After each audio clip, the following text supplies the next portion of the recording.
igreja. Bom dia. Nós vamos ler Mateus 6, do 25 ao 34. Vou aguardar vocês. Quem vai achando, amém, por favor. O título da minha Bíblia está A Ansiosa Solicitude pela Vida. Por isso vos digo, não andeis ansiosos pela vossa vida, quanto ao que haveis de comer ou beber, nem pelo vosso corpo, quanto ao que haveis de vestir.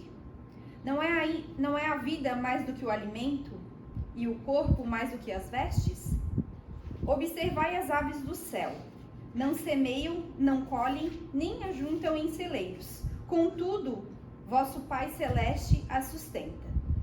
Porventura, não valeis vós muito mais do que as aves? Qual de vós, por ansioso que esteja, pode acrescentar um côvado ao curso da sua vida? E por que andais ansiosos quanto ao vestuário? Considerai como crescem os lírios do campo. Eles não trabalham, nem fiam. Contudo, vos afirmo que nem Salomão, em toda a sua glória, se vestiu como qualquer deles. Ora, se Deus veste assim a erva do campo, que hoje existe e amanhã é lançada no forno, quanto mais a vós outros, homens de pequena fé. Portanto, não vos inquieteis, dizendo, que comeremos, que beberemos, ou com que nos vestiremos? Porque os gentios é que procuram todas estas coisas. Vosso Pai Celeste sabe que necessitais de todas elas. Buscai, pois, em primeiro lugar, o seu reino e a sua justiça, e todas estas coisas vos serão acrescentadas. Portanto, não vos inquieteis com o dia de amanhã, pois o amanhã trará os seus cuidados, basta ao dia o seu próprio mal. Amém. Amém. Bom dia, queridos. Bom dia. Muito bom ver você aqui hoje. Amém. Muito bom saber que você dedicou essa manhã a buscar ao Senhor.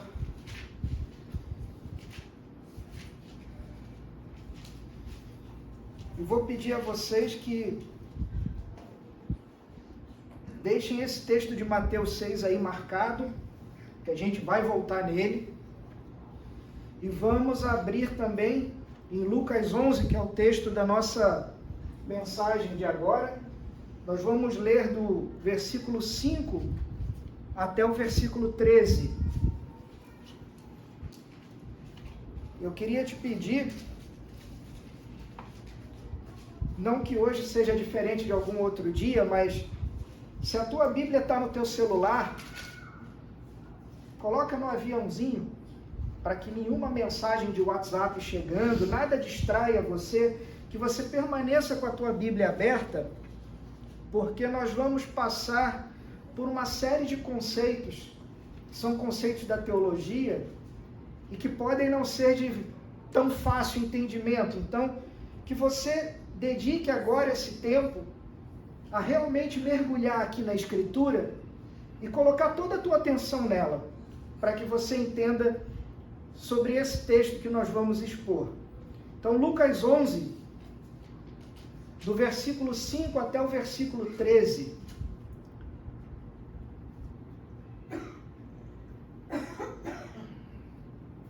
Todos acharam? Amém. Amém? Diz assim a palavra do Senhor. Jesus disse ainda, se um de vocês tiver um amigo e for procurá-lo à meia-noite dizendo, amigo, me empreste 3 pães, porque outro amigo meu chegou de viagem e eu não tenho nada para lhe oferecer. E se o outro lhe responder lá de dentro, deixe-me em paz, a porta já está fechada e eu e os meus filhos já estamos deitados. Não posso me levantar para lhe dar os pães. Digo a vocês que, se ele não se levantar para dar esses pães por ser seu amigo, ele o fará por causa do incômodo e lhe dará tudo de que tiver necessidade. Por isso digo a vocês, peçam e lhes será dado, busquem e acharão, batam e a porta será aberta para vocês. Pois todo o que pede, recebe, e o que busca, encontra, e a quem bate, a porta será aberta. Quem de vocês, sendo um pai, daria uma cobra ao filho que lhe pede um peixe? Ou ainda um escorpião ao filho que lhe pede um ovo? Ora, se vocês, que são maus, sabem dar coisas boas aos seus filhos, quanto mais o Pai Celeste dará o Espírito Santo ao que lhes pedirem. Essa é a palavra do Senhor. Amém? Amém. Amém. Esse texto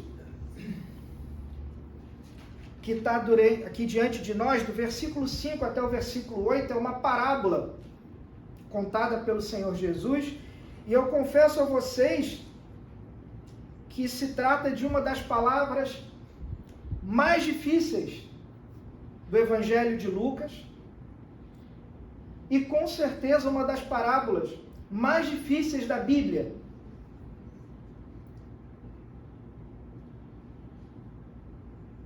A primeira coisa que a gente pensa dessa parábola é que se trata de persistência. Ela trata sobre perseverar em oração. Mas estudando mais, indo a fundo nessa parábola, a gente descobre que não se trata disso. A parábola não fala de persistência e a parábola também não fala de perseverança em oração. Para vocês terem uma ideia, 2000 anos de história da igreja e tem se estudado sobre essa parábola e não há hoje um consenso sobre qual é o ponto principal dela, ou qual é a sua mensagem central. E o grande problema dessa parábola está aqui no verso 8. Aqui está a nossa maior dificuldade. Eu peço que você me acompanhe na sua Bíblia com o verso 8. Fala assim: digo a vocês que, se ele não se levantar para dar esses pães por ser seu amigo, ele o fará por causa do incômodo. Essa palavra é o problema. A NVI e a ARA, que é a Revista Atualizada, traduzem essa palavra por importunação. A NAA, que é a Nova Almeida Atualizada, essa que eu estou lendo aqui para vocês, e a Almeida 21 traduzem essa palavra por incômodo. A NVT, que na minha opinião aqui traz a melhor informação, traduz por insistência. Mas se você for nas notinhas que ficam no final da página da NVT, vai ter uma informação assim: ou para não passar vergonha, ou para que a sua reputação não seja prejudicada. É como se fosse uma nota de rodapé da NVT. E é por isso que eu tenho indicado tanto à igreja que as leituras sejam feitas na NVT. E a dificuldade aqui é que essa palavra, traduzida por incômodo, importunação, insistência, ela no grego significa anaideia. Ela só aparece na Escritura Sagrada aqui. Só aqui. Até se a gente for fazer uma busca na Septuaginta. A Septuaginta, ela é aquela a tradução do Antigo Testamento todo em hebraico, que foi feita a tradução para o grego. O Novo Testamento também está escrito em grego. Então você pega a Septuaginta, que foi essa tradução do hebraico para o grego, e em nenhum lugar da Septuaginta existe essa palavra. Só aqui, nessa parábola.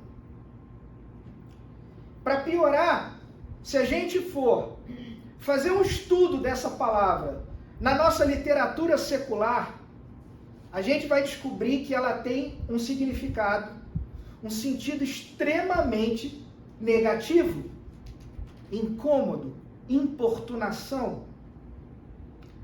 A tradução literal dessa palavra no grego é sem vergonha.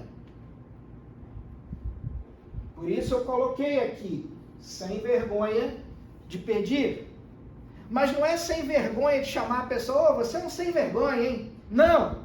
Sem vergonha no sentido de que eu não tenho vergonha, eu sou ousado. É esse o sentido.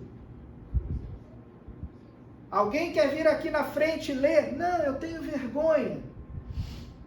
A gente precisa de uma pessoa sem vergonha, uma pessoa ousada, que venha aqui e que faça a leitura para a gente. Esse é o sentido. Mas traduzir no nosso texto por sem vergonha não faz sentido nenhum. Então os estudiosos começaram a tentar entender o que isso significaria à luz da palavra de Deus e à luz do seu contexto. Então o primeiro entendimento, que é o entendimento clássico para essa parábola, é de que Jesus estaria falando de persistência. Ele estaria falando sobre perseverar em oração. E aqueles que advogam essa ideia, eles entendem que o significado é muito simples, é um significado óbvio, à luz do seu contexto distante e do seu contexto imediato. Eles entendem que Jesus está ensinando aqui que, assim como o homem que se recusou a atender aquele pedido, mas que por causa da importunação, por causa da sua insistência, ele resolve abrir a porta e dar aquilo que o seu amigo pedia, da mesma forma o nosso Deus fará. Se nós orarmos com persistência, se nós o buscarmos, se nós importunarmos a Deus, Deus nos atenderá. Se nós formos perseverantes na oração. E de onde que veio essa primeira interpretação? Ela não surgiu do nada. Existem dois argumentos para que essa interpretação aparecesse. O primeiro argumento é que essa parábola seria uma irmã gêmea, seria uma parábola idêntica à parábola do juiz iníquo. E essa ideia, por que alguém pensou nessa ideia? É por causa da estrutura literária do Evangelho de Lucas. Essa estrutura literária de Lucas se chama quiasma, ou estrutura quiasmática, ou paralelismo inverso. Repara uma coisa aqui. Essa é a estrutura de um trecho de Lucas. Eu queria trazer a tua atenção para cá. Número 1. Jerusalém, eventos escatológicos. Isso está aqui no capítulo 9 de Lucas, dos versículos 51 a 56. Mas se você for no 1 aqui embaixo, você vai ver que no capítulo 19, no verso 10, e dos versos 28 a 48, você também tem eventos escatológicos. No número 2, a mesma coisa. O Senhor Jesus vai falar, vai chamar alguém, vai fazer um segue-me. Isso está no capítulo 9, do 57, e depois vai até o 10, 12. Da mesma forma, se você seguir até o 2, do 18, 35, e depois do 19, 9, o Senhor Jesus vai fazer o mesmo chamado a uma outra pessoa, mas é um chamado, é um segue-me que o Senhor Jesus faz. E dessa mesma forma vai ter aqui o número 3, o que farei para herdar a vida eterna, ou seja, no capítulo 10 de Lucas, do 25 ao 41, vai chegar alguém ao Senhor e dizer, mestre, o que é que eu tenho que fazer para seguir? E o Senhor Jesus vai dizer, mas se você também for no número 3 aqui, no capítulo 18 de Lucas, do 18 ao 30, também vai chegar uma outra pessoa fazendo a mesma solicitação ao Senhor. Ou seja, Lucas escreve o seu evangelho, e a gente fala que o evangelista Lucas era um médico, era companheiro de Paulo em suas viagens, era um homem muito detalhista, não só detalhista, era alguém que escrevia de uma forma na poesia hebraica maravilhoso. E se você reparar aqui, número 4 aqui, oração, que nós lemos aqui, capítulo 11, aqui do 1 ao 13, nós lemos do 5 ao 13, se você for até aqui, em oração também, no capítulo 18, do 1 ao 14, você pode abrir lá em Lucas 18, olha para a tua Bíblia agora, abre em Lucas 18, do 1 ao 14, qual é a parábola que está lá?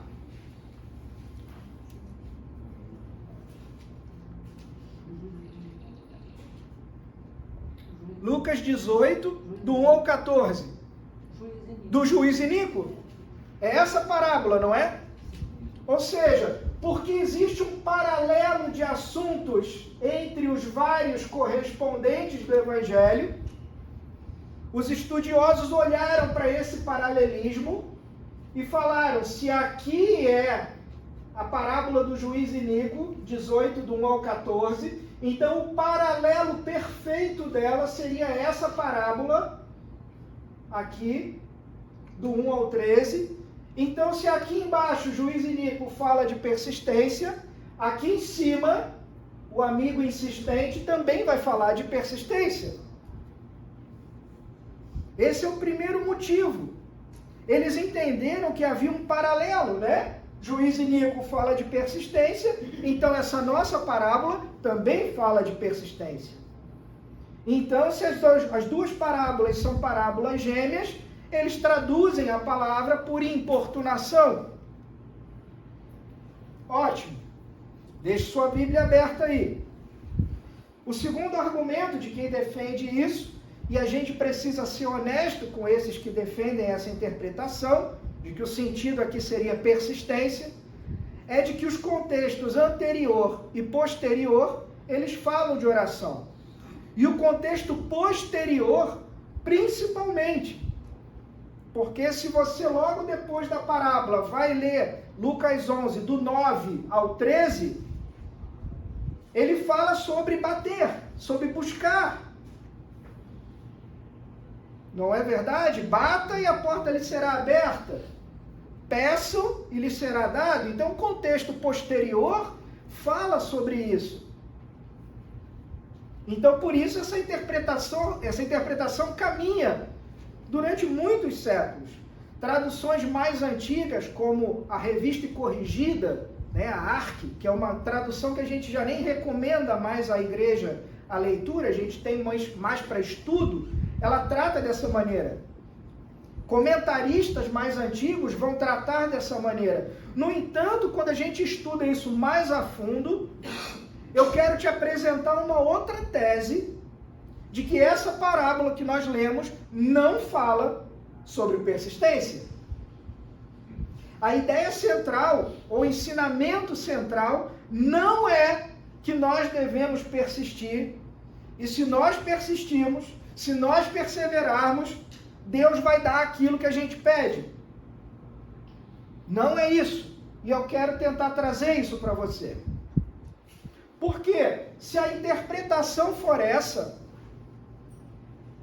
de que se a gente insistir, se a gente bater e importunar a Deus, a gente vai pedir, Deus vai dar o que a gente quer, isso traz dificuldades teológicas muito sérias para a gente. Mas o texto está dizendo, literalmente, que se você pedir, você recebe.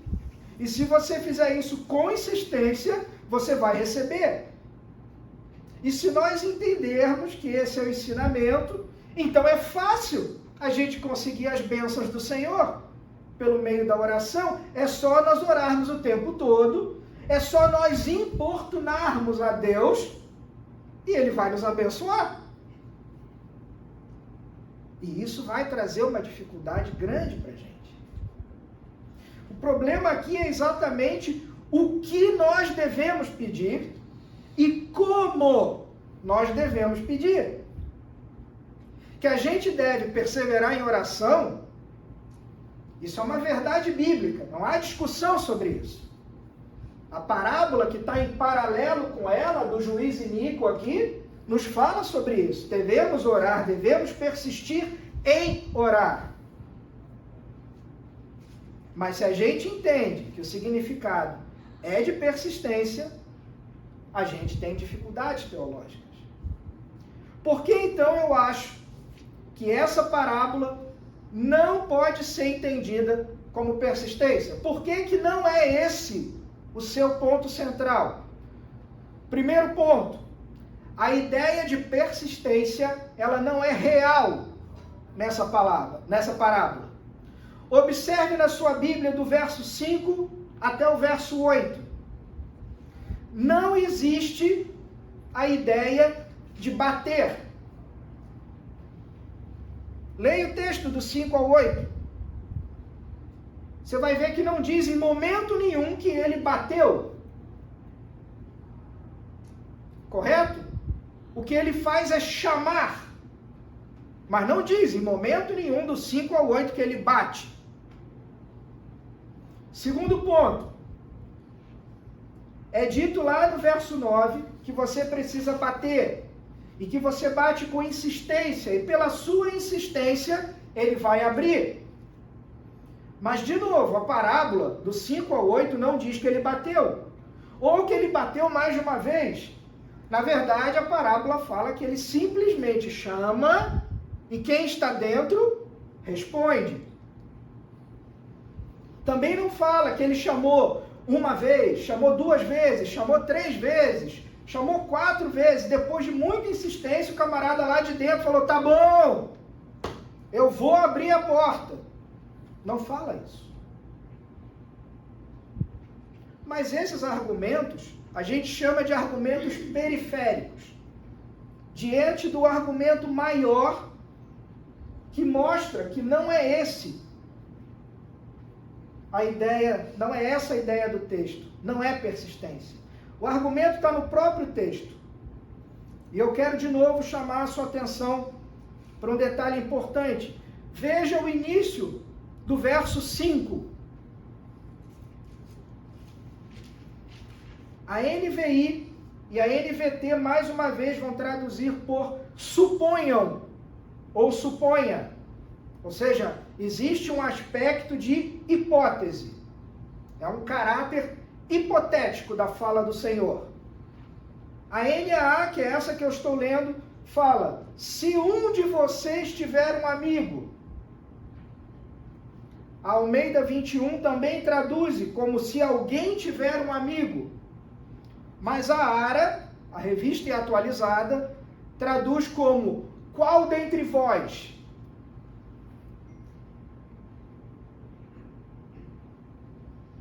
Ao traduzir como suponha, a NVI e a NVT, elas perdem um pouco desse aspecto importante da parábola. Nesse caso aqui, eu creio que a melhor tradução é da Revista Atualizada, que traz como qual dentre vós. Essa expressão, qual dentre vós, ela é usada por Jesus em vários lugares dos evangelhos. Ou seja, aqui nós temos, se você observar na sua Bíblia, uma pergunta que vai do verso 5 até o verso 7. Ela é uma pergunta longa que o Senhor faz. Olha só, Jesus disse, ou suponho, né? Se um de vocês tiver um amigo e for procurá-lo à meia-noite dizendo, amigo, me empreste 3 pães, porque outro amigo me chegou de viagem e eu não tenho nada para lhe oferecer. E se o outro lhe responder lá de dentro, deixe-me em paz, a porta já está fechada, e eu e os meus filhos já estamos deitados, não posso me levantar para lhe dar os pães. Ou seja, é uma longa pergunta que o Senhor Jesus faz, e ele faz essa pergunta de uma maneira tal que, mesmo sendo uma pergunta retórica, você é obrigado a responder, mesmo que mentalmente. Jesus está pegando todos os ouvintes dele, levando os ouvintes para dentro da história, e agora os ouvintes têm que se colocar no lugar ou daquele que está pedindo, ou se colocar no lugar daquele que está dentro da casa. e eles vão tentar responder essa longa pergunta que o Senhor Jesus faz. Outro ponto é que essa pergunta ela é feita de uma maneira tal que só admite uma resposta. Essa resposta ela só pode ser negativa e enfática. Ou seja, você só pode responder com um grande não. Ou seja, nesse ponto, Jesus está levantando uma hipótese que só pode ser respondida de forma negativa e enfática. Vou dar um exemplo a você. Volta no texto que a Paola leu para a gente, Mateus 6, que eu pedi para você marcar.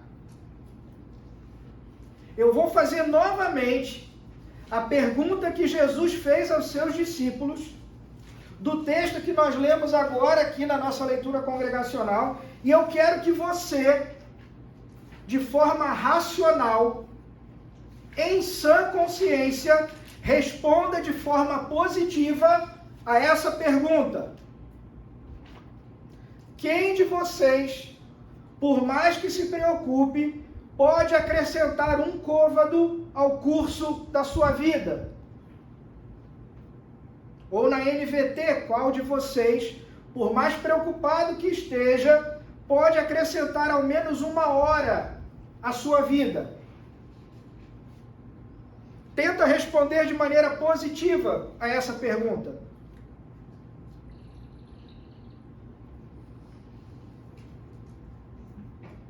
O que Jesus está perguntando é: quem de vocês, porque vive ansioso, vai viver mais tempo? Alguém? A resposta é claro que não. Se você tiver a versão revista e atualizada, você vai ver que nesse texto de Mateus, o Senhor Jesus está usando exatamente qual dentre vós. Então essa expressão qual dentre vós, ela é usada em todos os evangelhos. Jesus usa várias vezes, e todas as vezes que Jesus usa, a resposta só pode ser enfática e negativa, ou seja, um grande não. Então o Senhor Jesus está contando uma parábola que é uma hipótese que pode acontecer, mas a resposta a essa longa pergunta que ele faz, do verso 5 até o verso 7, só pode ser negativa e enfática. Além disso, a estrutura grega do texto e o contexto da parábola também apontam para isso. O verso é colocado dentro de uma estrutura que vai revelar um aspecto cultural da palavra. Olha a estrutura.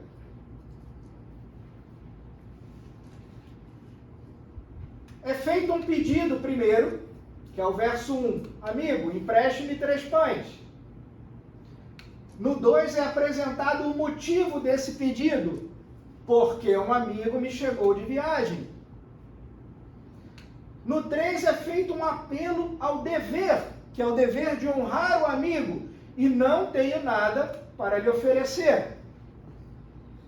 Ele apela ao dever de bem receber esse amigo. E você precisa entender a cultura judaica na qual essa parábola está inserida. Na cultura judaica, a ideia de hospedaria era algo muito importante. Hospedar uma pessoa era uma tradição.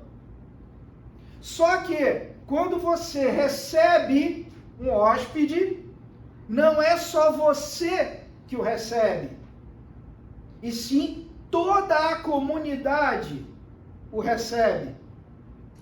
E até hoje é assim. Se nós recebermos, por exemplo, um convidado aqui na igreja, Betão convida uma pessoa que é um amigo pessoal dele.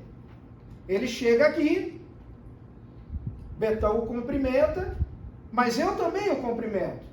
E ele vai passar por aqui e as pessoas também vão cumprimentá-lo. E vai ter alguém que vai lhe oferecer um café.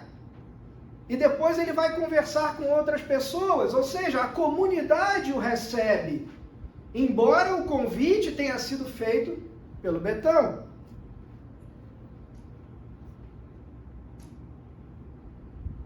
E é por isso que esse homem vai pedir algo ao amigo àquela hora. Por quê? Porque é dever da comunidade receber bem uma pessoa. E ele não tem como receber bem. Se ele não recebe bem, ele não está honrando o amigo que acabou de chegar. E se ele não busca ajuda na comunidade, ele também não está tentando trazer a honra para essa comunidade. Então é tomado por esse sentimento de honra que ele vai buscar. E é por isso que ele chega à meia-noite na casa de alguém. Os filhos já estão dormindo, o amigo atende porque no contexto daquela cultura, aquele homem vai honrar. Por isso que Jesus, nessa estrutura, ele inverte.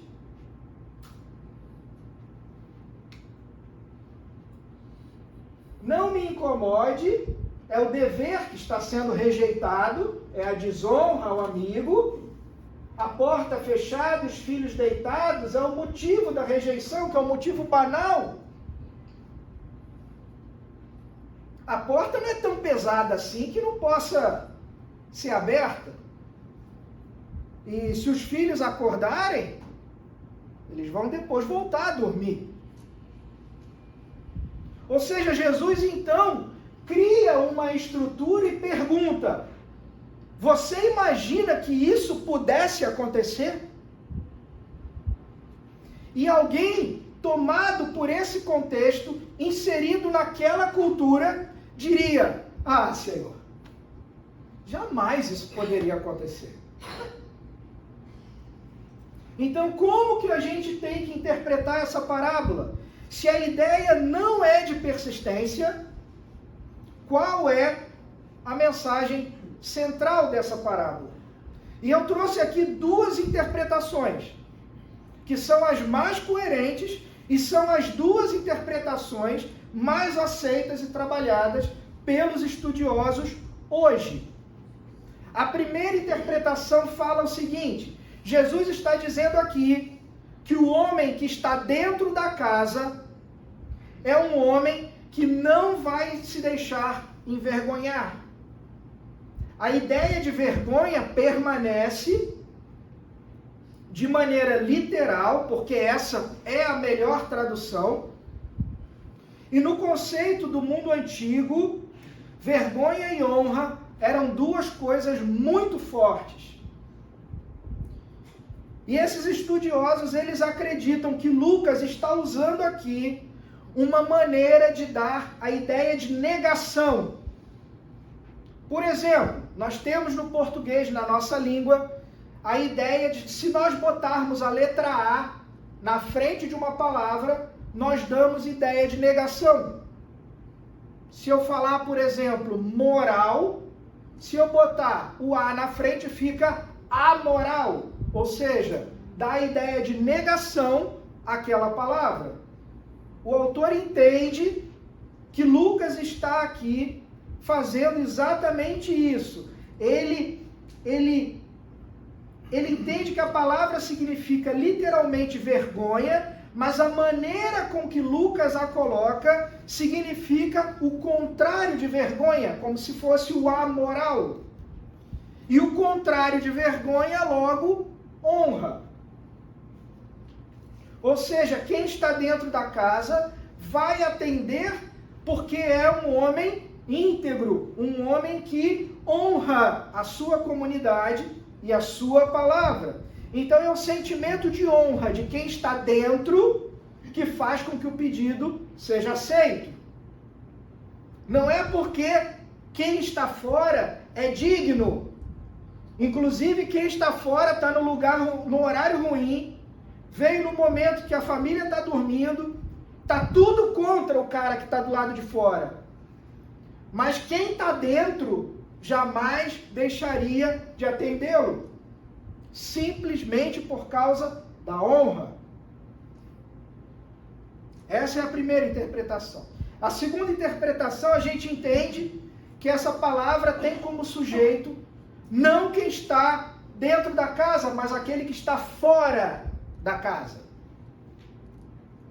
Nesse sentido, a palavra vergonha ganha um sentido positivo, que foi como que eu coloquei, sem vergonha. Então, aquele que não tem vergonha, aquele que tem audácia, aquele que tem ousadia, mas se referindo a quem está fora da casa.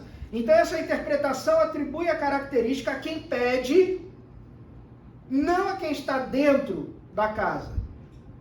No entanto, ela ainda guarda o aspecto cultural e o aspecto da honra.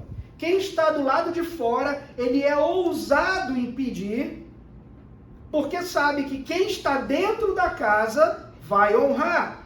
Quem está pedindo conhece o seu amigo de uma maneira tal que sabe que pode ir até lá, pode chamar, porque sabe da integridade desse amigo, sabe do seu caráter e sabe que ele não vai lhe negar.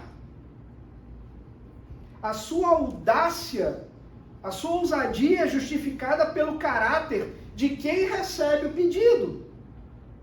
Por isso ele toma a iniciativa e vai até lá e pede. Bom, que a parábola não fala de persistência, nós já entendemos. E dessas duas interpretações, a mais coerente com o texto é essa segunda. Embora a primeira seja a mais empolgante. Mas na primeira, eu preciso mexer na palavra. Botar aquele A na frente da palavra e dar o seu sentido de negação. É possível, mas isso, quando se fala de interpretação bíblica, é perigoso. Eu estou mexendo numa palavra.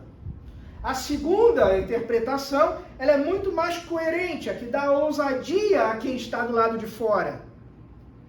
E ela não deixa de ter o aspecto da primeira. Quem vai pedir, só pede porque quem está dentro vai honrar. Diante disso, o que a gente pode concluir? A palavra seria traduzida como sem vergonha, no sentido de ousado, corajoso, e o ponto principal é que a gente tem que ter confiança de ir até Deus e de clamar ao Senhor na certeza de que Ele vai nos responder. E que essa atitude corajosa, ousada, só é possível porque Ele é fiel ao seu caráter, Ele é fiel aos seus atributos. Então aqui a gente tem o melhor dos dois mundos. Eu tenho a soberania de Deus e a nossa responsabilidade humana. A ideia não é de que a gente vai orar e a gente vai pedir com persistência e que por causa dessa nossa persistência, Deus vai dar o que a gente precisa. A ideia é de que nós vamos orar, vamos fazer isso com ousadia, porque quem está dentro realmente nos ouve e nos atende. Então, dito isso, eu tenho 3 aplicações para fazer dessa parábola, desse ensinamento, para nós hoje.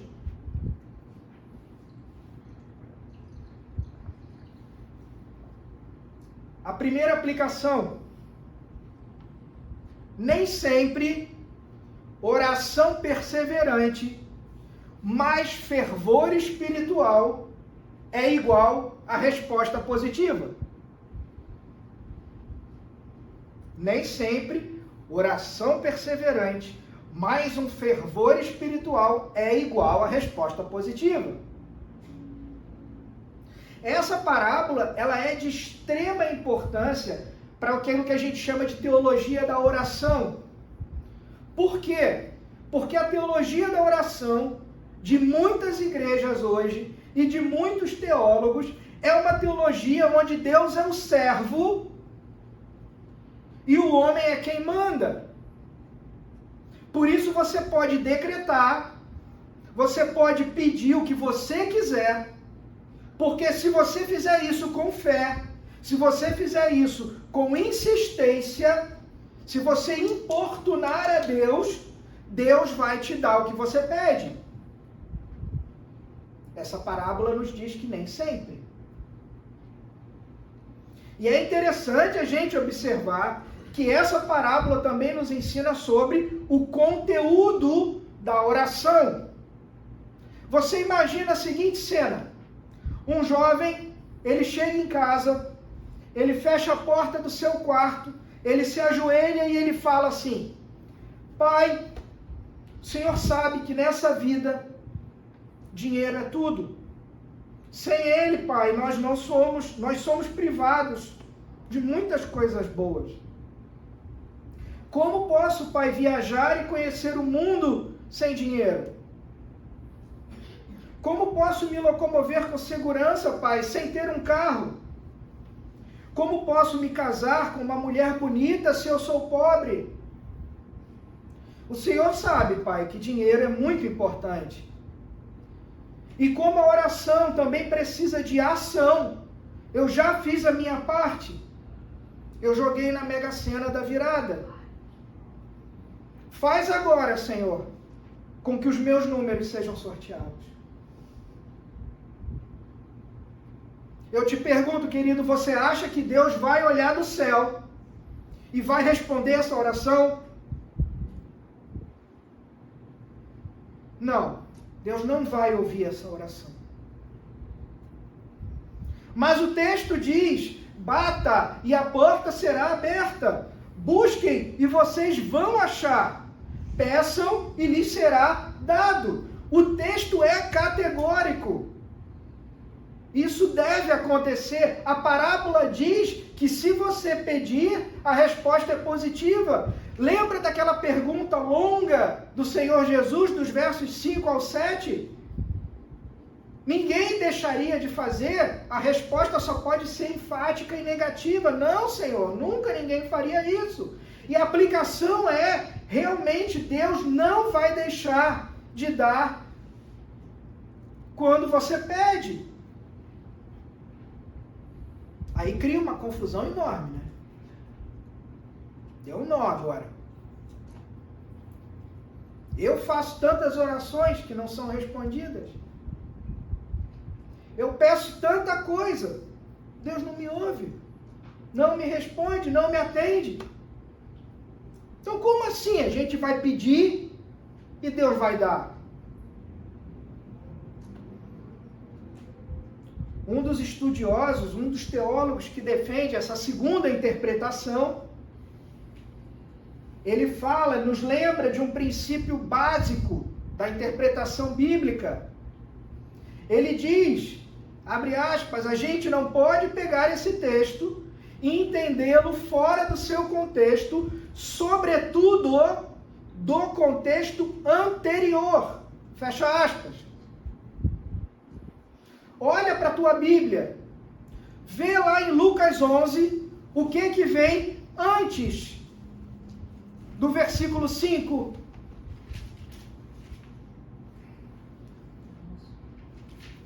Vem uma oração?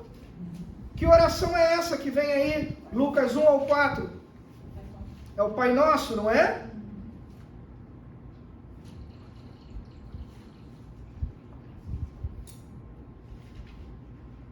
É a oração que o Senhor nos ensinou, também chamada de oração dominical ou oração do reino. E essa oração está intimamente ligada com as coisas do reino. Essa oração fala sobre libertação, ela fala sobre perdão de pecados, ela fala sobre a nossa santificação, ela fala sobre honrar o nome de Deus, ela fala para nós pedirmos que o reino de Deus venha, ela fala para que a vontade de Deus seja feita na nossa vida aqui na terra, como será plenamente lá no céu. É a oração do reino. E sendo a oração do reino, ela já tem o caráter do já e do ainda não, de coisas que já estão acontecendo e de coisas que vão acontecer de forma plena quando o Senhor retornar. Ela trabalha com uma era presente e uma era futura. E diante desse contexto, Jesus ensina aos seus discípulos que vocês podem pedir essas coisas, porque eu vou dar. Você pode pedir para que o reino de Deus venha, porque ele virá. Você pode pedir para que o nome de Deus seja santificado, porque tanto na terra como no céu, isso vai acontecer. Você pode pedir, porque Cristo vai vencer o diabo, vai vencer a morte, vai vencer o pecado. E sobretudo, você pode pedir sobre todas essas coisas, porque um dia elas vão acontecer de forma plena, na era vindoura, na eternidade. Então isso limita o que esse texto responde de forma positiva e o que esse texto não vai responder de forma positiva. Então nós temos dois tipos de oração: a oração do Senhor, a oração do Pai Nosso, em que nós pedimos sobre as coisas relacionadas ao reino de Deus, e nós temos a oração onde nós pedimos sobre outras coisas da nossa vida. Coisas essas que não são erradas pedir. Não é errado você pedir, por exemplo, para ter uma casa melhor. Mas eu não sei se isso está dentro do plano eterno do Senhor para a tua vida. Essa oração ela pode ser respondida por Deus de forma positiva, ou ela pode não ser respondida. Agora, se você é um eleito do Senhor, que Ele vai te dar uma casa no novo céu e na nova terra, e isso você pode ter certeza de que Ele vai te dar. Segunda aplicação que eu quero fazer para nós hoje. Quando se entende quem Deus é, a fé é apenas uma questão de lógica. Presta atenção. Jesus faz uma pergunta hipotética. Os seus ouvintes ouvem aquela pergunta e respondem dizendo: Senhor, de fato isso nunca vai acontecer. Então Jesus vai trabalhar no texto seguinte, dos versos 9 ao 13, como nós vimos, com um recurso literário chamado do menor para o maior. Abre de novo em Mateus 6, lá no texto que Paola leu para a gente, do 25 ao 34. Da mesma forma que nós lemos na leitura congregacional, Jesus diz aos seus discípulos: se Deus cuida dos pássaros, se Deus cuida da natureza, Deus não vai cuidar de vocês? Se Deus cuida do pássaro que não tem o que comer, que ele tem o que comer todos os dias, mas ele não plantou, ele não colheu, ele não guardou em celeiro. Se Deus diz que vai cuidar desse pássaro, não vai cuidar de você? Observe que mais uma vez não dá para responder de outra maneira que não seja se render ao argumento do Senhor Jesus. É possível responder de outra maneira? Então Jesus vai usar exatamente isso, do 9 ao 13. Qual de vós, lembra? Qual dentre vós, sendo pai, daria uma cobra ao filho que lhe pede um peixe? Ou um escorpião ao filho que lhe pede um ovo? Ou daria uma pedra ao filho que lhe pede um pão? Ele fala isso no verso 13. Se vocês, que são maus, sabem dar coisas boas aos seus filhos, quanto mais o Pai Celestial dará o quê? Vai no verso 13 de Lucas 11.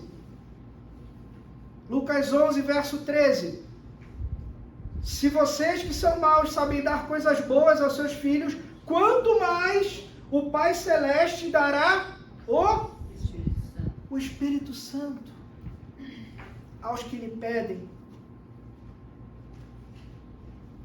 Se Deus cuida do menor, quanto mais Ele vai cuidar do maior.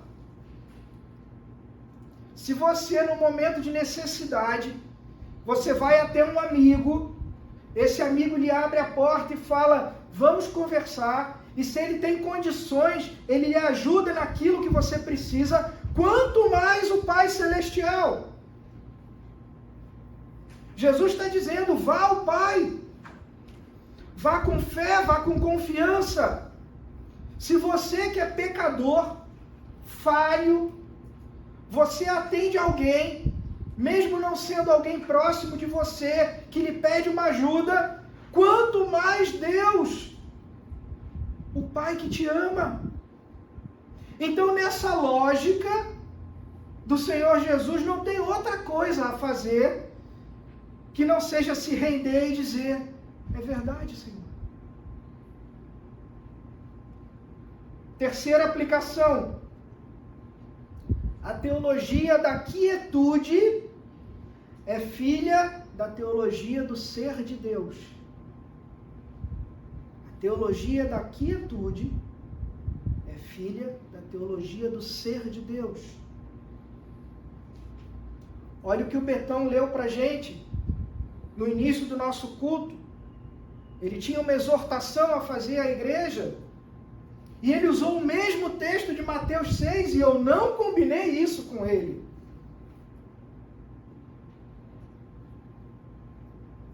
O Salmo 46 vai dizer para a gente, aquietem-se e saibam que eu sou Deus. Aquietem-se e saibam que eu sou Deus. Esse salmo vai dizer para a gente que a gente deve se aquietar, acalmar o nosso coração diante do entendimento de quem Deus é.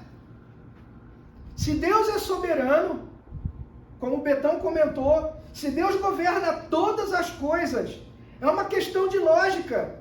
Será que Deus não vai cuidar de você?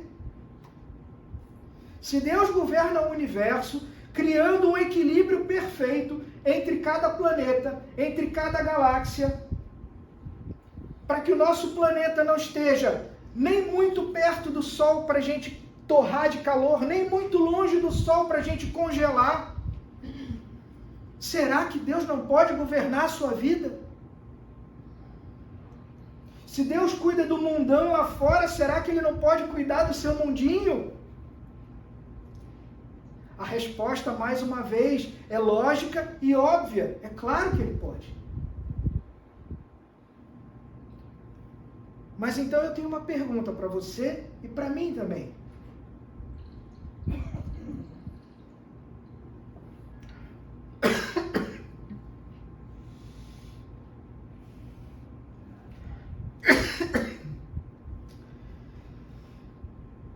Por que a gente anda tão preocupado, hein? Tão ansioso? Por quê? Você sabe por quê? Porque a gente não conhece a Deus como a gente deveria conhecer. Preste atenção. Alguns problemas existenciais que nós temos são, antes de tudo, problemas de teologia. É a nossa má teologia que não nos leva à boa teologia da quietude.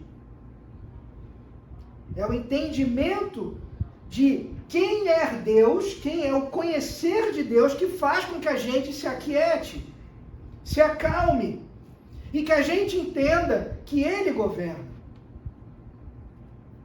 Muitas vezes nós temos um problema, nós ficamos ansiosos e tudo o que nós precisávamos fazer era ir até um amigo e chamar, pedir ajuda. A parábola está ensinando isso.